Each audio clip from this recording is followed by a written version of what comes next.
मंच पर विराजमान राष्ट्रीय स्वयंसेवक संघ के सरकार्यवाह माननीय दत्तात्रेय होसबोले जी,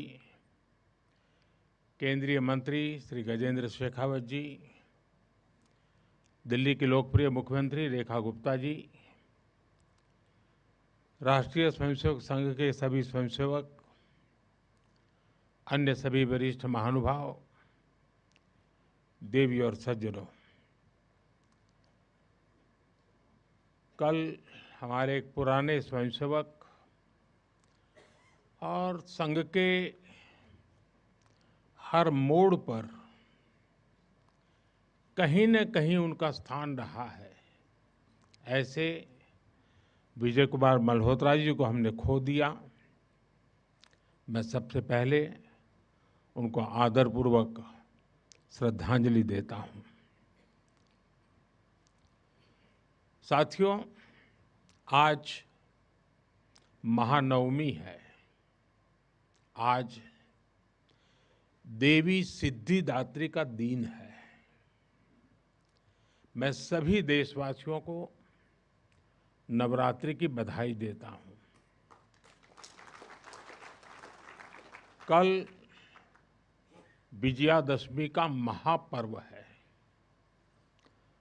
अन्याय पर न्याय की जीत, असत्य पर सत्य की जीत, अंधकार पर प्रकाश की जीत। विजयादशमी भारतीय संस्कृति के इस विचार और विश्वास का कालजयी उद्घोष है।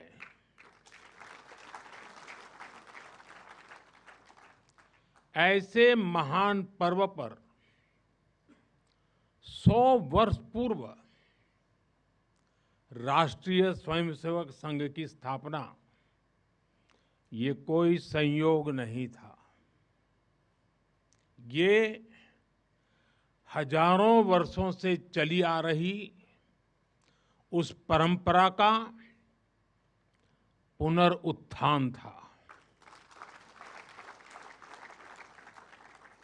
जिसमें राष्ट्र चेतना समय समय पर उस युग की चुनौतियों का सामना करने के लिए नए नए अवतारों में प्रकट होती है।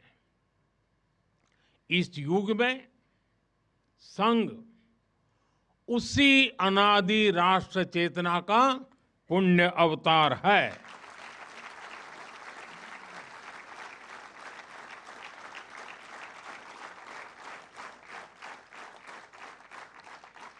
साथियों, यह हमारी पीढ़ी के स्वयंसेवकों का सौभाग्य है कि हमें संघ के शताब्दी वर्ष जैसा महान अवसर देखने को मिल रहा है। मैं आज इस अवसर पर राष्ट्र सेवा के संकल्प को समर्पित कोटि कोटि स्वयंसेवकों को शुभकामनाएं देता हूं, अभिनंदन करता हूं। मैं संघ के संस्थापक हम सभी के आदर्श परम पूज्य डॉक्टर हेडगेवार जी के चरणों में श्रद्धांजलि अर्पित करता हूं। साथियों, संघ की 100 वर्ष की इस गौरवमयी यात्रा की स्मृति में आज भारत सरकार ने विशेष डाक टिकट और स्मृति सिक्के जारी किए हैं। 100 रुपये के सिक्के पर एक और राष्ट्रीय चिन्ह है और दूसरी ओर सिंह के साथ वरद मुद्रा में भारत माता की भव्य छवि और समर्पण भाव से उसे नमन करते स्वयंसेवक दिखाई देते हैं।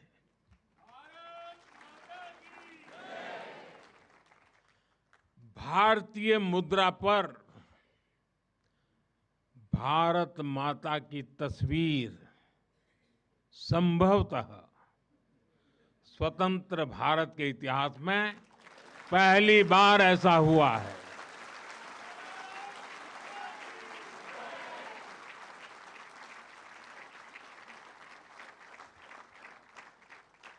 इस सिक्के के ऊपर संघ का बोध वाक्य भी अंकित है।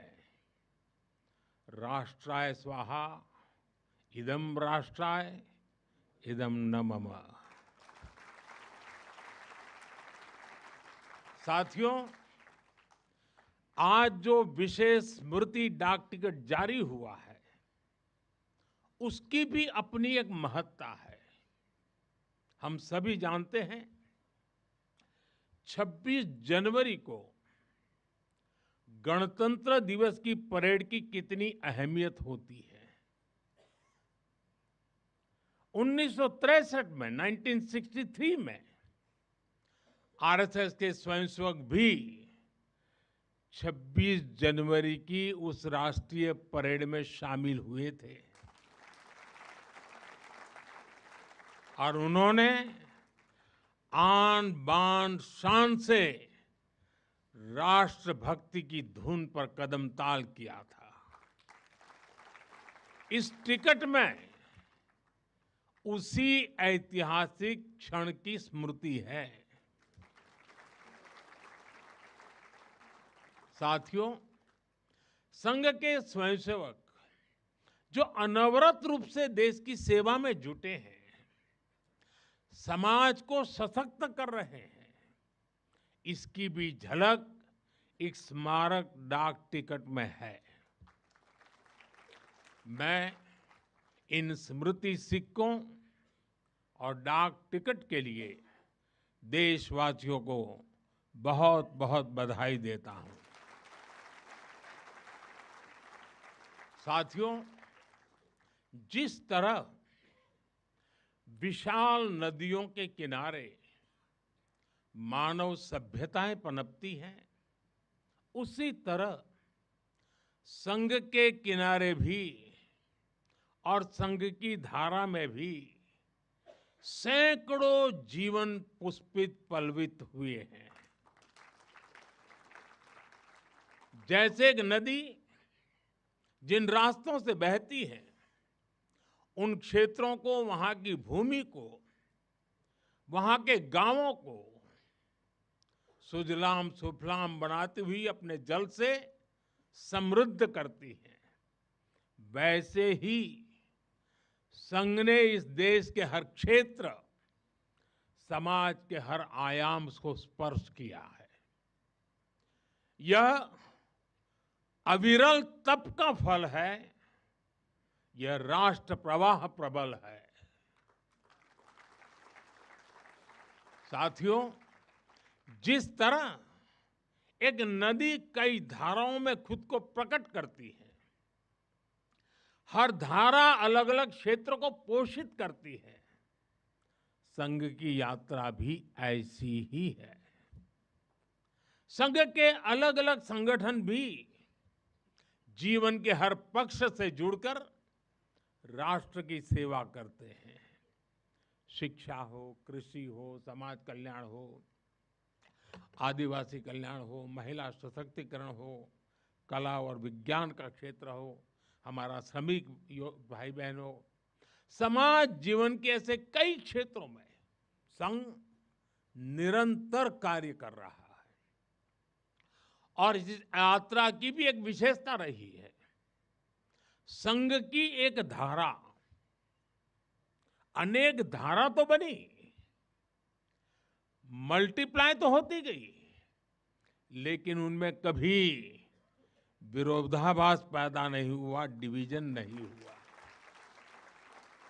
क्योंकि हर धारा का, विविध क्षेत्र में काम करने वाले हर संगठन का उद्देश्य एक ही है, भाव एक ही है, राष्ट्र प्रथम, नेशन फर्स्ट। साथियों, अपने गठन के बाद से ही राष्ट्रीय स्वयंसेवक संघ विराट उद्देश्य लेकर चला और ये उद्देश्य रहा राष्ट्र निर्माण। इस उद्देश्य की पूर्ति के लिए संघ ने जो रास्ता चुना वो था व्यक्ति निर्माण से राष्ट्र निर्माण। और इस रास्ते पर सतत चलने के लिए जो कार्यपद्धति चुनी वो थी नित्य नियमित चलने वाली शाखा है। साथियों, परम पूज्य डॉक्टर हेडगेवार जी जानते थे कि हमारा राष्ट्र तभी सशक्त होगा जब हर नागरिक के भीतर राष्ट्र के प्रति दायित्व का बोध जागृत होगा। हमारा राष्ट्र तभी ऊंचा उठेगा जब भारत का हर नागरिक राष्ट्र के लिए जीना सीखेगा। इसलिए वो व्यक्ति निर्माण में निरंतर जुटे रहे और उनका तरीका भी कुछ अलग ही था। परम पूज्य डॉक्टर हेडगेवार जी से हम बार बार सुना है, वो कहते थे जैसा है वैसा लेना है, जैसा चाहिए वैसा बनाना है। लोक संग्रह का डॉक्टर साहब का ये तरीका कुछ कुछ अगर समझना है तो हम कुम्हार को याद करते हैं। जैसे कुम्हार ईंट पकाता है तो जमीन की सामान्य सी मिट्टी से शुरू करता है। कुम्हार मिट्टी को लाता है, उस पर मेहनत करता है, उसे आकार देकर तपता है, खुद भी तपता है, मिट्टी को भी तपाता है, फिर उन ईंटों को इकट्ठा करके उनसे भव्य इमारत बनाता है। ऐसे ही डॉक्टर साहब बिल्कुल सामान्य लोगों को चुनते थे, फिर उनको सिखाते थे, विजन देते थे, उनको गढ़ते थे। इस तरह वो देश के लिए समर्पित स्वयंसेवक तैयार करते थे। इसलिए संघ के बारे में कहा जाता है कि इसमें सामान्य लोग मिलकर असामान्य अभूतपूर्व कार्य करते हैं। साथियों, व्यक्ति निर्माण की ये सुंदर प्रक्रिया हम आज भी संघ की शाखाओं में देखते हैं। संघ शाखा का मैदान एक ऐसी प्रेरणा भूमि है जहां से स्वयं सेवक की अहम से वयम की यात्रा शुरू होती है। संघ की शाखाएं व्यक्ति निर्माण की यज्ञ वेदी है। इन शाखाओं में व्यक्ति का शारीरिक, मानसिक और सामाजिक विकास होता है। स्वयंसेवकों के मन में राष्ट्र सेवा का भाव और साहस दिन प्रतिदिन पनपता रहता है। उनके लिए त्याग और समर्पण सहज हो जाता है। श्रेय के लिए प्रतिस्पर्धा की भावना समाप्त हो जाती है और उन्हें सामूहिक निर्णय और सामूहिक कार्य का संस्कार मिलता है। साथियों, राष्ट्र निर्माण का महान उद्देश्य व्यक्ति निर्माण का स्पष्ट पथ और शाखा जैसी सरल जीवंत कार्य पद्धति, यही संघ की 100 वर्षों की यात्रा का आधार बने हैं। इन्हीं स्तंभों पर खड़े होकर संघ ने लाखों स्वयंसेवकों को गढ़ा, जो विभिन्न क्षेत्रों में देश को अपना सर्वोत्तम दे रहे हैं, देश को आगे बढ़ाने के लिए निरंतर प्रयास कर रहे हैं। समर्पण से, सेवा से और राष्ट्र के उत्कर्ष की साधना से। साथियों, संघ जब से अस्तित्व में आया, संघ के लिए देश की प्राथमिकता ही उसकी अपनी प्राथमिकता रही है। इसलिए जिस कालखंड में जो बड़ी चुनौती देश के सामने आई, संघ ने उस कालखंड के अंदर अपने आप को झोंक दिया, संघ उससे जूझता रहा। आजादी की लड़ाई के समय देखें तो परम पूज्य डॉक्टर हेडगेवार जी समेत अनेक कार्यकर्ता ने स्वतंत्रता आंदोलन में हिस्सा लिया। डॉक्टर साहब कई बार जेल तक गए। आजादी की लड़ाई की कितने ही स्वतंत्रता सेनानियों को संघ संरक्षण देता रहा, उनके साथ कंधे से कंधा मिलाकर काम करता रहा। 1942 में 1942 में जब चिमूर में अंग्रेजों के खिलाफ आंदोलन हुआ तो उसमें अनेक स्वयंसेवकों को अंग्रेजों के भीषण अत्याचार का सामना करना पड़ा। आजादी के बाद भी हैदराबाद में निजाम के अत्याचारों से के खिलाफ संघर्ष से लेकर गोवा के स्वतंत्रता आंदोलन और दादरा नगर हवेली की मुक्ति तक संघ ने कितने ही बलिदान दिए और भाव एक ही रहा, राष्ट्र प्रथम। लक्ष्य एक ही रहा, एक भारत श्रेष्ठ भारत। साथियों, राष्ट्र साधना की इस यात्रा में ऐसा नहीं है कि संघ पर हमले नहीं हुए, संघ के खिलाफ साजिशें नहीं हुई। हमने देखा है कैसे आजादी के बाद भी संघ को कुचलने का प्रयास हुआ, मुख्य धारा में आने देने का और उसे न आने से रोकने का अनगिनत षड्यंत्र हुए। परम पूज्य गुरु जी को झूठे केस में फंसाया गया, उन्हें जेल तक भेज दिया गया, लेकिन जब पूज्य गुरु जी जेल से बाहर आए तो उन्होंने सहज रूप से कहा, और शायद इतिहास की तवारीख में ये भाव, ये शब्द एक बहुत बड़ी प्रेरणा है। तब परम पूज्य गुरु जी ने बहुत सहजता से कहा था, कभी कभी जीभ दांतों के नीचे आकर दब जाती है, कुचल भी जाती है, लेकिन हम दांत नहीं तोड़ देते, क्योंकि दांत भी हमारे हैं और जीभ भी हमारी है। आप कल्पना कर सकते हैं, जिन्हें जेल में इतनी यातनाएं दी गई, जिन पर भांति भांति के अत्याचार हुए, उसके बाद भी परम पूज्य गुरु जी के मन में कोई रोष नहीं था, कोई दुर्भावना नहीं थी। यही परम पूज्य गुरु जी का ऋषि तुल्य व्यक्तित्व था। उनकी यही वैचारिक स्पष्टता संघ के प्रत्येक स्वयंसेवक के जीवन के मार्गदर्शक बनी।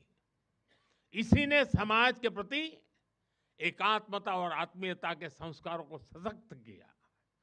और इसलिए चाहे संघ पर प्रतिबंध लगे, चाहे षड्यंत्र हुए, झूठे मुकदमे हुए, संघ के स्वयंसेवकों ने कभी कटुता को स्थान नहीं दिया, क्योंकि वो जानते हैं हम समाज से अलग नहीं है, समाज हम सबसे ही तो बना है। जो अच्छा है वो भी हमारा है, जो कम अच्छा है वो भी हमारा है। साथियों, और दूसरी बात, जिसने कभी कटुता को जन्म नहीं दिया, वो है प्रत्येक स्वयंसेवक का लोकतंत्र और संवैधानिक संस्थाओं में अडिग विश्वास। जब देश पर इमरजेंसी थोपी गई तो इसी एक विश्वास ने हर स्वयंसेवक को ताकत दी, उसे संघर्ष करने की क्षमता दी। इन्हीं दो मूल्यों, समाज के साथ एकात्मता और संवैधानिक संस्थाओं के प्रति आस्था ने संघ के स्वयंसेवकों को हर संकट में स्थित प्रज्ञ बना के रखा, समाज के प्रति संवेदनशील बनाए रखा। इसलिए समाज के अनेक थपेड़े झेलते हुए भी संघ आज तक विराट वट वृक्ष की तरह अडिग खड़ा है। देश और समाज की सेवा में निरंतर कार्य कर रहा है। अभी यहां हमारे एक स्वयंसेवक ने इतनी सुंदर प्रस्तुति दी, शून्य से एक शतक बने, शून्य से एक शतक बने, अंक की मन भावना, भारती की जय विजय हो, ले हृदय में प्रेरणा, कर रहे हम साधना, मातृभू आराधना। और उस गीत का संदेश था, हमने देश को ही देव माना है और हमने देह को ही दीप बना करके जलने का सीखा है। वाकई ये अद्भुत था। साथियों, प्रारंभ से संघ राष्ट्रभक्ति और सेवा का पर्याय रहा है। जब विभाजन की पीड़ा ने लाखों परिवारों को बेघर कर दिया, तब स्वयंसेवकों ने शरणार्थियों की सेवा की। संघ के स्वयंसेवक अपने सीमित संसाधनों के साथ सबसे आगे खड़े थे। यह केवल राहत नहीं था, यह राष्ट्र की आत्मा को संबल देने का कार्य था। साथियों, 1956 में 1956 में गुजरात के कच्छ के अंजार में बहुत बड़ा भूकंप आया था। तबाही इतनी बड़ी थी, चारों ओर विनाश का दृश्य था। उस समय भी संघ के स्वयंसेवक राहत और बचाव में जुटे थे। तब परम पूज्य गुरु जी ने गुजरात के वरिष्ठ संघ के प्रचारक वकील साहब को, जो समय गुजरात का कार्य संभालते थे, उन्हें एक पत्र लिखा था। उन्होंने लिखा था, किसी दूसरे के दुख को दूर करने के लिए निस्वार्थ भाव से खुद कष्ट उठाना एक श्रेष्ठ हृदय का परिचायक है। साथियों, खुद कष्ट उठाकर दूसरों के दुख हरना, ये हर स्वयंसेवक की पहचान है। याद करिए 1962 के युद्ध का वो समय, संघ के स्वयंसेवकों ने दिन रात खड़े रहकर सेना की मदद की, उनका हौसला बढ़ाया, सीमा पर बसे गांवों में मदद पहुंचाई। 1971 में लाखों शरणार्थी पूर्वी पाकिस्तान से भारत की धरती पर आए। उनके पास न घर था न साधन। उस कठिन घड़ी में स्वयंसेवकों ने उनके लिए अन्न जुटाया, आश्रय दिया, स्वास्थ्य सेवाएं पहुंचाई, उनके आंसुओं को पोंछा, उनकी पीड़ा को साझा किया। साथियों, एक बार, और हम जानते हैं 1984 सिखों के खिलाफ जो कत्लेआम चलाया गया था, अनेक सिख परिवार संघ के स्वयंसेवकों के घरों में आकर के आश्रय ले रहे थे। यह स्वयंसेवकों का स्वभाव रहा है।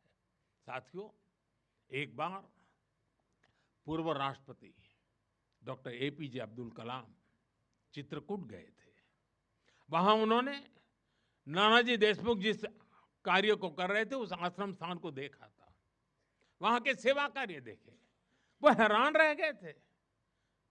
उसी प्रकार से पूर्व राष्ट्रपति प्रणब मुखर्जी भी जब नागपुर गए तो वो भी संघ के अनुशासन, संघ की सादगी, उसको देखकर बहुत प्रभावित हुए थे। साथियों, आज भी आप देखें, पंजाब की बाढ़, हिमाचल उत्तराखंड की आपदा, केरल के वायनाड की त्रासदी, हर जगह स्वयंसेवक सबसे पहले पहुंचने वालों में से एक रहते हैं।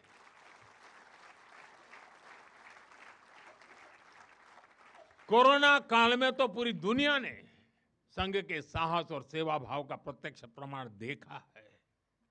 साथियों, अपनी 100 वर्ष की इस यात्रा में संघ का एक बड़ा काम ये रहा है, उसने समाज के अलग अलग वर्गों में आत्मबोध जगाया, स्वाभिमान जगाया।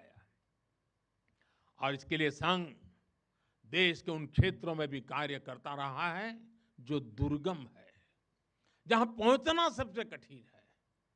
हमारे देश में लगभग 10 करोड़ आदिवासी भाई बहन हैं, जिनके कल्याण के लिए संघ लगातार प्रयासरत है।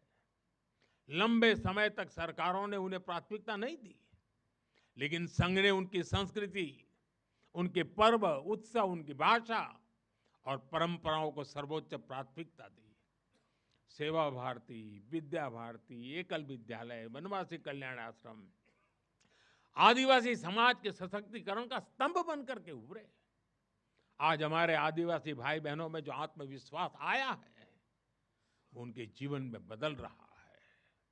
साथियों, संघ दशकों से आदिवासी परंपराओं, आदिवासी रीति रिवाजों, आदिवासी मूल्यों को सहजने संवारने में अपना सहयोग देता रहा है, अपना कर्तव्य निभा रहा है।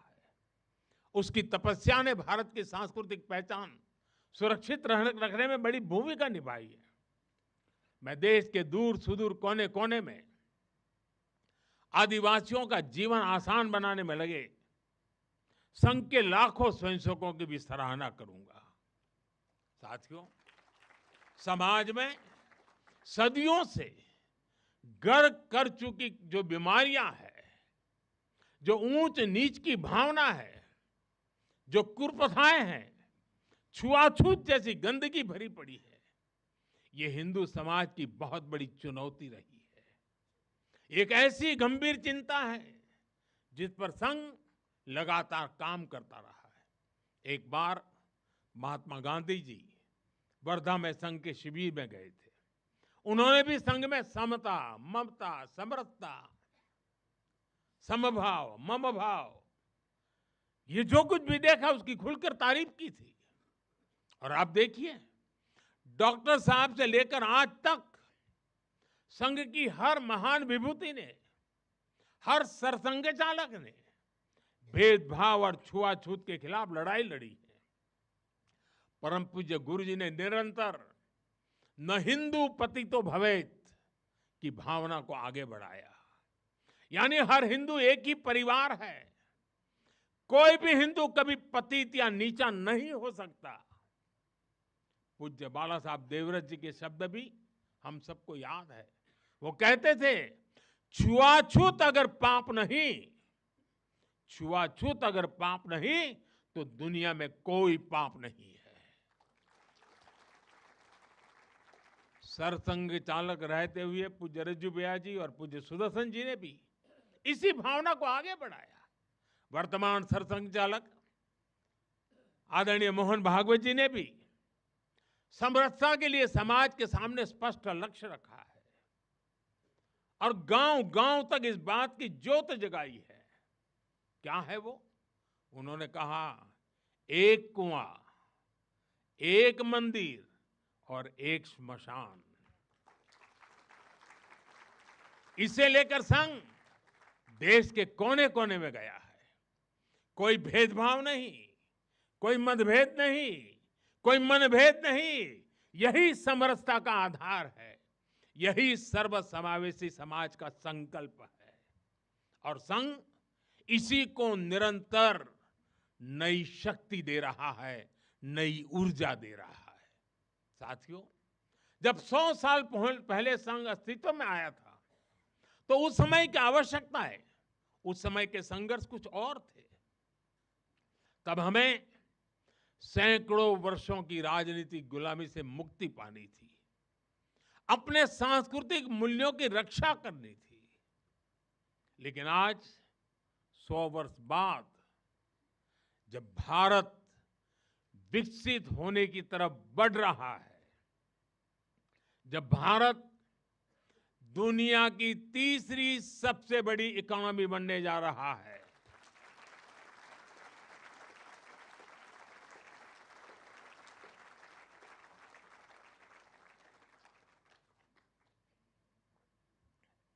जब देश और देश का बहुत बड़ा गरीब वर्ग गरीबी को परास्त करके गरीबी को पराजित करके आगे आ रहा है, जब हमारे युवाओं के लिए नए नए सेक्टर्स में नए अवसर बन रहे हैं, जब ग्लोबल डिप्लोमेसी से क्लाइमेट पॉलिसीज तक भारत विश्व में अपनी आवाज बुलंद कर रहा है, तब आज के समय की चुनौतियां अलग है, संघर्ष भी अलग है। दूसरे देशों पर आर्थिक निर्भरता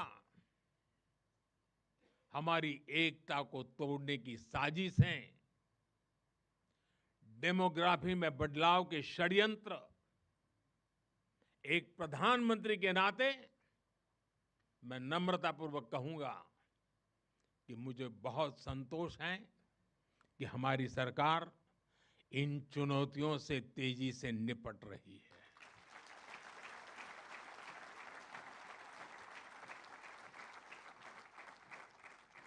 वहीं एक स्वयंसेवक के नाते मुझे ये भी खुशी है कि राष्ट्रीय स्वयंसेवक संघ ने न केवल इन चुनौतियों को पहचान की है, बल्कि इन चुनौतियों से निपटने के लिए ठोस रोड मैप भी बनाया है।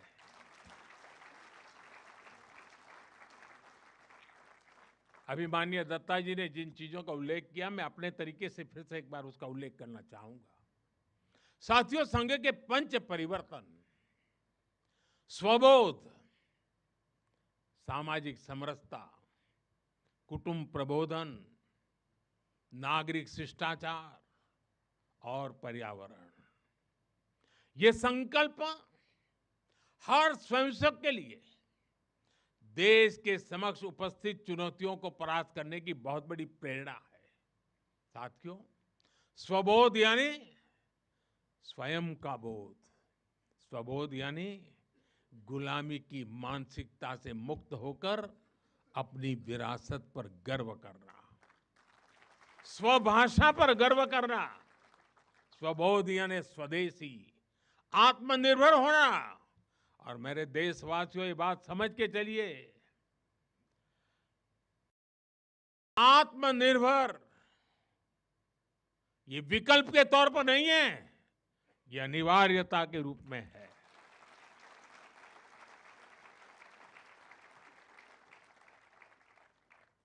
हमें स्वदेशी के अपने मूल मंत्र को समाज का संकल्प बनाना है।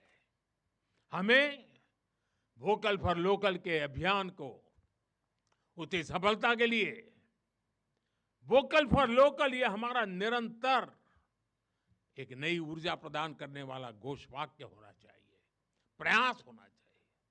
साथियों, संघ ने सामाजिक समरसता को हमेशा अपनी प्राथमिकता बनाए रखा है। सामाजिक समरसता यानी वंचित को वरीयता देकर सामाजिक न्याय की स्थापना करना, देश की एकता को बढ़ाना। आज राष्ट्र के सामने ऐसे संकट खड़े हो रहे हैं जो हमारी एकता, हमारी संस्कृति और हमारी सुरक्षा पर सीधा प्रहार कर रहे हैं।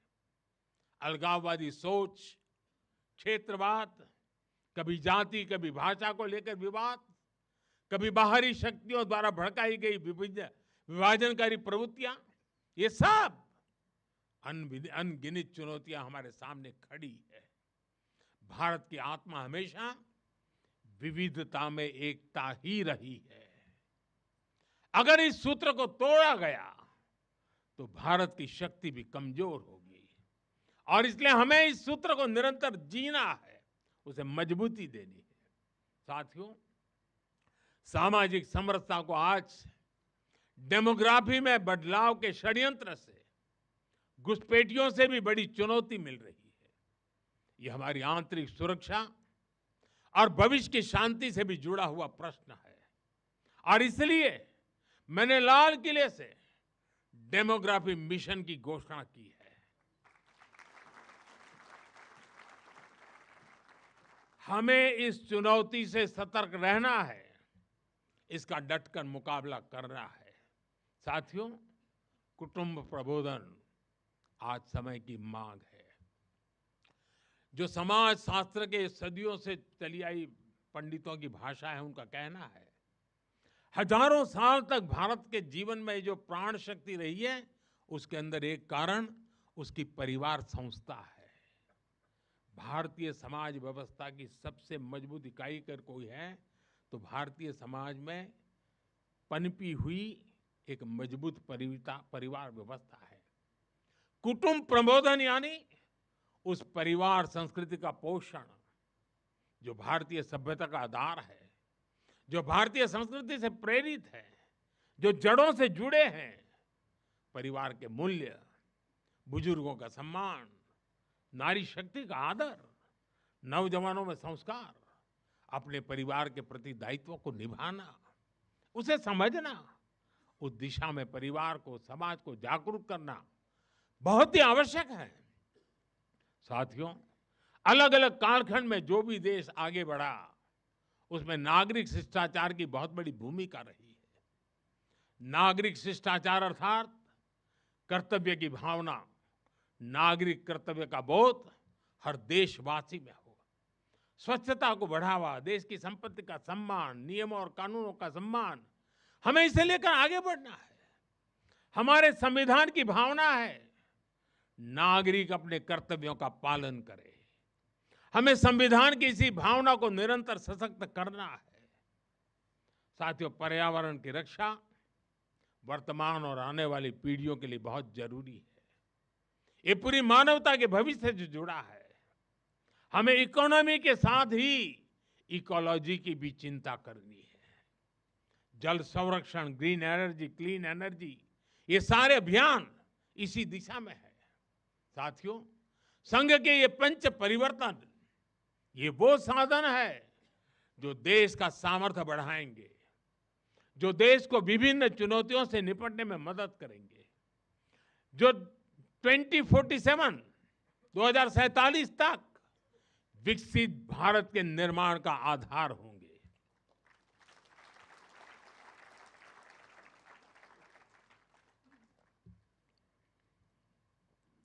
साथियों, 2047 का भारत तत्वज्ञान और विज्ञान, सेवा और समरसता से गढ़ा हुआ वैभवशाली भारत हो। यही संघ की दृष्टि है, यही हम सब स्वयंसेवकों की साधना है और यही हमारा संकल्प है। साथियों, हमें हमेशा हमेशा याद रखना है, संघ बना है राष्ट्र के प्रति अटूट आस्था से। संघ चला है राष्ट्र के प्रति अगाध सेवा के भाव से। संघ तपा है त्याग और तपस्या की अग्नि में। संघ निखरा है संस्कार और साधना के संगम से। संघ खड़ा है राष्ट्र धर्म को जीवन का परम धर्म मान करके। संघ जुड़ा है भारत माता की सेवा के विराट सपने से। साथियों, संघ का आदर्श है संस्कृति की जड़ें गहरी और सशक्त हो। संघ का प्रयास है समाज में आत्मविश्वास और आत्मगौरव हो। संघ का लक्ष्य है हर हृदय में जन सेवा की ज्योति प्रज्वलित हो। संघ का दृष्टिकोण है भारतीय समाज सामाजिक न्याय का प्रतीक बने। संघ का ध्येय है विश्व मंच पर भारत की वाणी और भी प्रभावी बने। संघ का संकल्प है भारत का भविष्य सुरक्षित और उज्जवल बने। मैं एक बार फिर आप सभी को इस ऐतिहासिक अवसर की बधाई देता हूं। कल विजयादशमी का पावन पर्व है। हम सबके जीवन में विजयादशमी का एक विशेष महत्व है। मैं उसके लिए भी आप सबको शुभकामनाएं देते हुए मेरी वाणी को विराम देता हूं। बहुत बहुत धन्यवाद।